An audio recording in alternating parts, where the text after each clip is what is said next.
নবী সাল্লাল্লাহু আলাইহি ওয়াসাল্লাম কাবা ঘরে নামাজ পড়ছেন। আবু জেহেল নাম শুনেছেন? আবু জেহেল দেখে ফেলেছে, এসে নবী সাল্লাল্লাহু আলাইহি ওয়াসাল্লামকে আঘাত করেছে, একটা ঘুষি দিয়েছিল। আল্লাহ রাসূল সাল্লাল্লাহু আলাইহি ওয়াসাল্লাম কিচ্ছু বলেন নাই। এই দৃশ্যটা দেখেছেন একজন দাসী, দেখে হামজা রাদিয়াল্লাহু আনহু স্বীকার করে ফিরছিলেন। তিনি কিন্তু তখন ইসলাম কবুল করেন নাই, নবীর চাচা, আপন চাচা।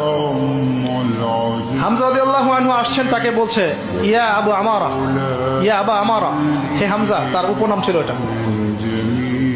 তুমি যদি দেখতে কিভাবে আবুল হাকাম ইবনে হিশাম মানে আবু জেহেল তোমার ভাতিজাকে গালি দিয়েছে, আঘাত করেছে। হামজা রাদিয়াল্লাহু আনহু বললেন আওয়া ফাআলা হাদা, সত্যি কি সেই কাজটা করেছে? তখন এই দাসী বলছেন ই ওয়া রব্বি, আল্লাহর কসম সত্যি কাজটা করেছে।